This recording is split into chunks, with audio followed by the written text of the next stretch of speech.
রাজধানী কেরানীগঞ্জের কদমতলীতে একটি গ্যাস লাইটার তৈরি কারখানায় অগ্নিকাণ্ডে শিশুসহ ৫ জন মারা গেছে। এর আগে আগুন ফায়ার সার্ভিসের ৭টি ইউনিট নিয়ন্ত্রণে আনে। ঘটনাস্থলে আছেন সহকর্মী সিফাত ফারুকী। বাকি তথ্য জানতে যুক্ত হচ্ছেন আমাদের সাথে।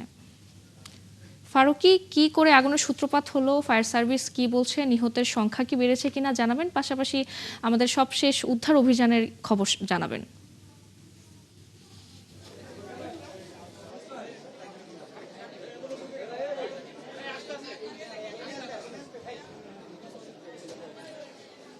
ফারজানা, আগুনের সূত্রপাতের কথা আপনি বলেছেন। আগুনের আসলে সূত্রপাত কিভাবে হয়েছে সেটি এখনো জানা যায়নি। তবে আশঙ্কা করা হচ্ছে যে এখানে যে গ্যাস সিলিন্ডার ছিল প্রায় 50টি, সেই সিলিন্ডারের বিস্ফোরিত হওয়ার মাধ্যমে হয়তো আগুনটি লাগতে পারে, যদিও সেটি এখনো তদন্ত সাপেক্ষ বিষয়। এবং আমরা দেখতে পেয়েছি সেখানে প্রায় 45 থেকে 50টি যে গ্যাস সিলিন্ডার ছিল, এবং সেখান থেকে প্রায় অধিকাংশই গ্যাস সিলিন্ডারগুলো বাইরে বের করে ফেলা হয়েছে, যার কারণে আগুনের পরিমাণ হয়তো আর বেশি হতে পারতো, কিন্তু সেগুলো বের করে ফেলার কারণে আগুনের পরিমাণ অতটা বড় হয়নি। তবে যতটুকু আগুন লেগেছে একেবারে বলা যায় পুরো কারখানায় কিন্তু পুরো ছাই হয়ে গিয়েছে।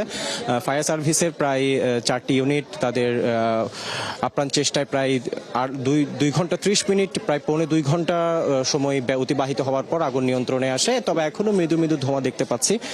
এবং যদি জানাই আপনাদেরকে, 13 বছরের একজন কৃষক, 13 বছরের কিশোর শ্রমিক নাইমকে খুঁজে না পেয়ে তার মা এখানে মূর্ছা যাচ্ছেন আমরা দেখতে পাচ্ছি। প্রায় 5টি মরদেহ আমরা দেখতে পেয়েছি। ফায়ার সার্ভিস আমাদেরকে জানিয়েছে উদ্ধার কার্য চলাকালে প্রায় 5টি মরদেহ এখান থেকে উদ্ধার করা হয়েছে, এবং প্রায় আরো বেশ কয়েকজন যারা আহত হয়েছে তাদেরকে স্থানীয়রা আশেপাশের যে হাসপাতাল রয়েছে সেখানে নিয়ে গিয়েছে।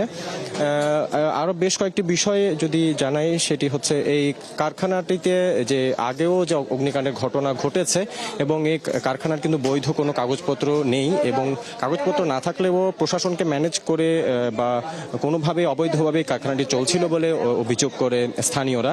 এবং এই ঘটনায় যে কারখানাটি, সে কারখানাটিতে পর্যাপ্ত অগ্নি নির্বাপন ব্যবস্থা ছিল না, এবং একই মালিকের 2টি কারখানায় প্রায় পানি স্বল্পতার কারণেও বেগ পেতে হয়েছে দমকল বাহিনীকে।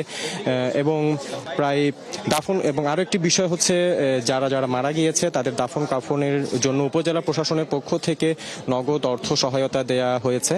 এবং এদিকে এই যে কারখানাটি যে বৈধ কাগজপত্র ছিল না সেটি আমাদেরকে নিশ্চিত করেছেন নির্বাহী ম্যাজিস্ট্রেট আফতাব আহমেদ।